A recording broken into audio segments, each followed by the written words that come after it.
જે રીતની ઐતિહાસિક જીત છે એ જોતા પશ્ચિમ બંગાળમાં મુખ્યમંત્રીનો તાજ કોના શિરે મુકાશે એ સૌથી અગત્યના સમાચાર હવે પછી બની રહેવાના છે અને એટલા માટે જ ખુદ અમિતભાઈ શાહને પર્યવેક્ષક બનાવીને જવાબદારી સોંપવામાં આવી છે. એ પશ્ચિમ બંગાળના મુખ્યમંત્રી પદના શપથ ગ્રહણ સમારોહ સુધી સંપૂર્ણ પ્રક્રિયાને જોશે, કેમ કે પશ્ચિમ બંગાળમાં 200 ને પાર જે ભાજપની બેઠકો છે, વિધાયક દળના નેતા કોણ બને છે અને એમને મુખ્યમંત્રી પદ અપાય છે, એમની સાથે શું ડેપ્યુટી સીએમ વાળી ફોર્મ્યુલા પશ્ચિમ બંગાળમાં લાવવામાં આવે છે કે નહીં એ પણ જોવાનું રહેશે. પણ મુખ્યમંત્રી પદ માટે સૌથી આગળ કોણ ચાલી રહ્યું છે એ ચર્ચા પણ ખૂબ છે.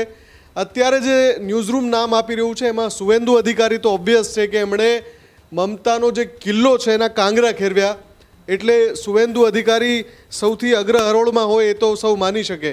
પણ એના સિવાય કયા નામ ચાલી રહ્યા છે?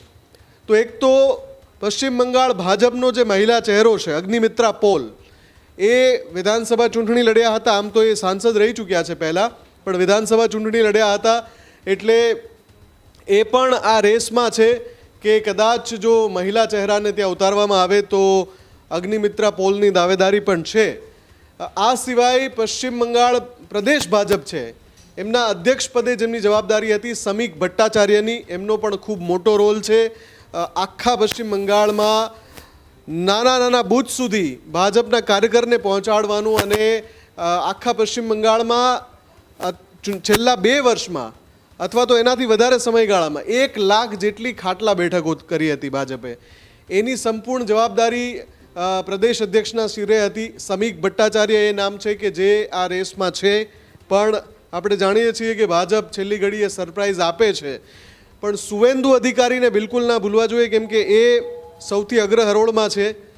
ચોથું એક નામ પણ ચર્ચામાં છે દિલીપ ઘોષનું, કે જેમણે અગાઉ, અત્યારે હાલમાં તો સમીક ભટ્ટાચાર્ય છે પણ એની પહેલાં એ પશ્ચિમ બંગાળ ભાજપના અધ્યક્ષ હતા. અને પશ્ચિમ બંગાળના જે દિગ્ગજ અને પીઢ જે ભાજપી નેતાઓ છે એમાંથી દિલીપ ઘોષનું નામ આવે છે. આ જે બધા નામ છે એ સૌથી આગળ ચાલી રહ્યા છે. પણ એ સિવાય પણ બીજા કેટલાક નામની ચર્ચાઓ થઈ રહી છે. સંગઠનમાંથી પણ કદાચ કોઈને જો જવાબદારી સોંપવામાં આવે તો સંગઠનમાં પણ કેટલાક નામ એવા હતા કે જેમણે ખૂબ સારી મહેનત કરી. એમાંથી એક નામ સુનિલ બંસલનું પણ છે. આખો વિડીયો જોતા પહેલા હજુ પણ અમારી ચેનલને સબસ્ક્રાઇબ નથી કરી તો યુટ્યુબ પર સબસ્ક્રાઇબ કરો અને ફેસબુક અને ઇન્સ્ટાગ્રામ પર ફોલો કરો.